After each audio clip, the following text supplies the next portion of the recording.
Assalamualaikum warahmatullahi wabarakatuh.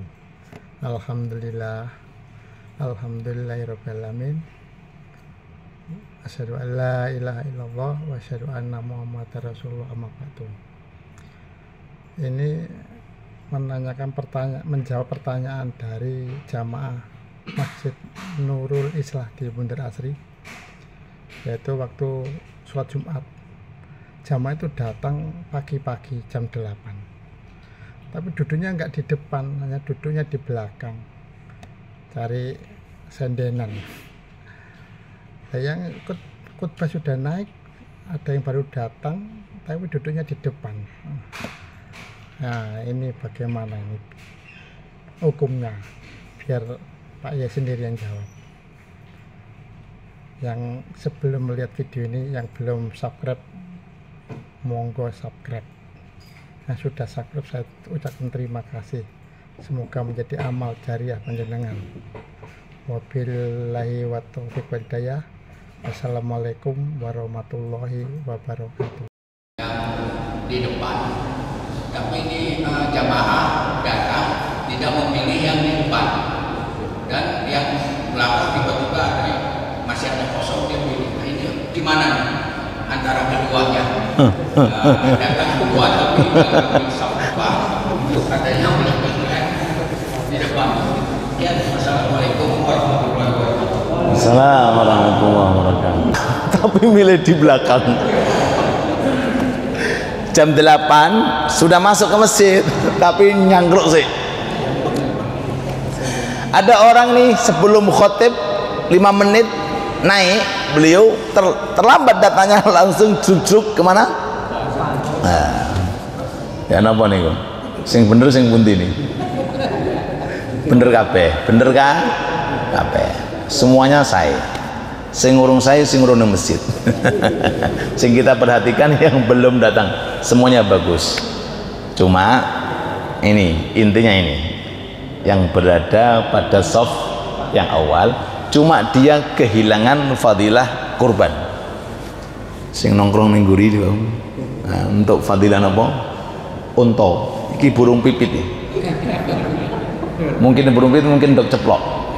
Tapi masih untung bisa mendapatkan shaf. Lah, ini keterangan jarang orang paham, Pak. Nggih, padahal dia sudah di awal waktu.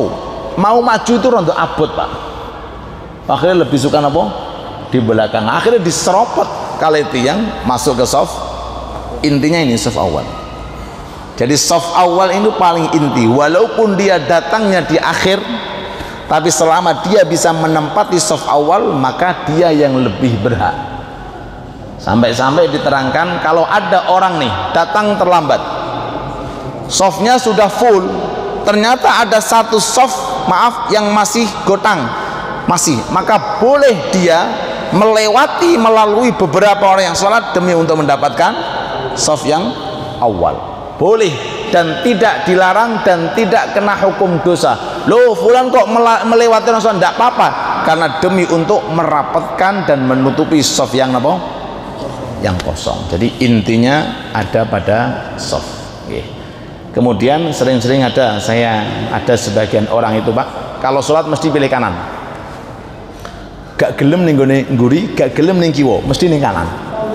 Kenapa? Karena dia pemahaman, karena orang yang karena yang di kanan itu mendapatkan doa dari malaikat sebelum yang kiri. Niku betul.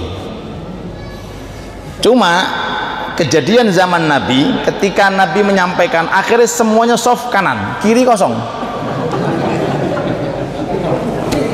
Akhirnya Nabi juga mendoakan akhirnya setara.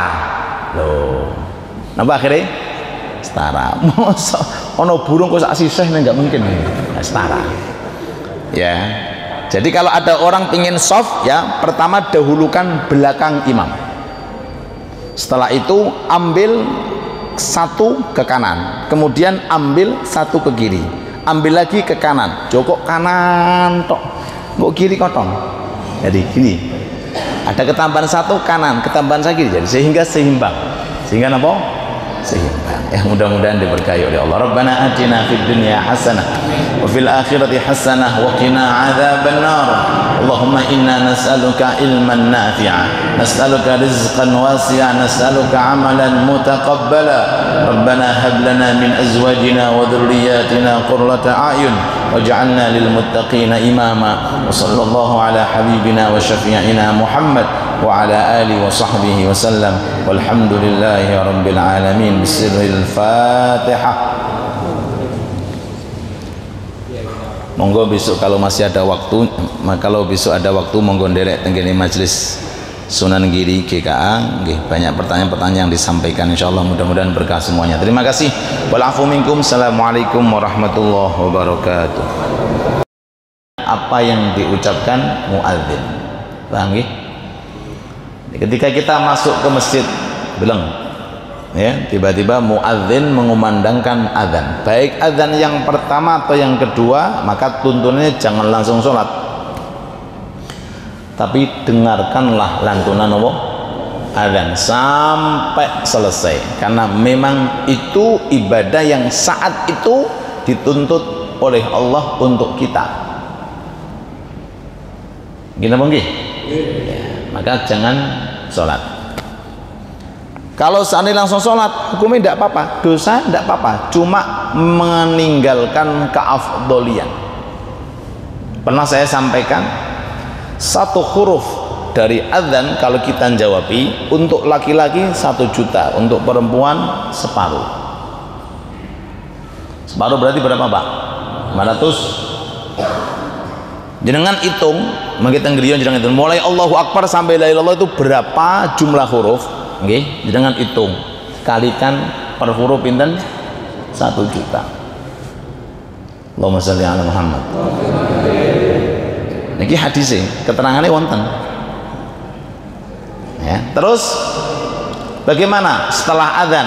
Setelah adzan, selama jenengan dereng duduk, maka jenengan masih bisa mengerjakan sholat tahiyatul masjid. Karena sholat tahiyatul masjid itu habis waktunya ketika orang itu duduk.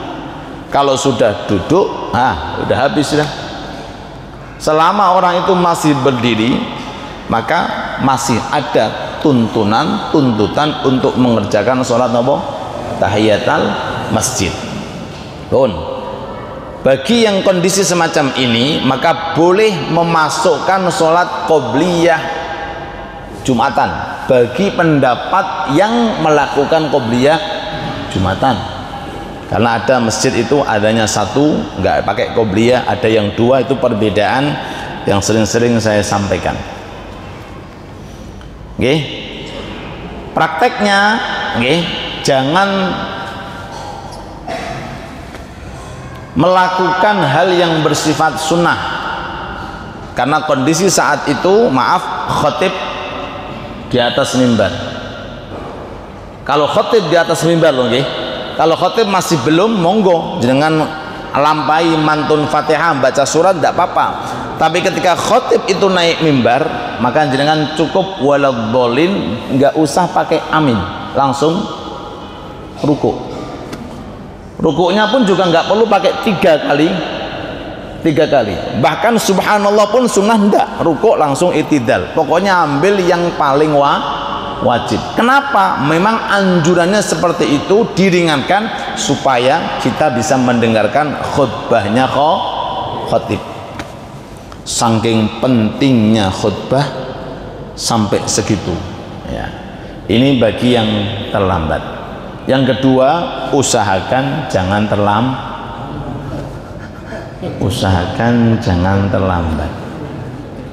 Ya Pak, ya mungkin setahun sekali nggak apa-apa lah Pak, setahun sekali.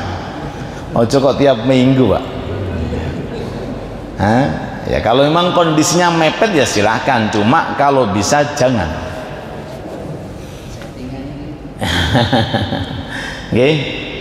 Karena datang di masjid pada awal waktu itu merupakan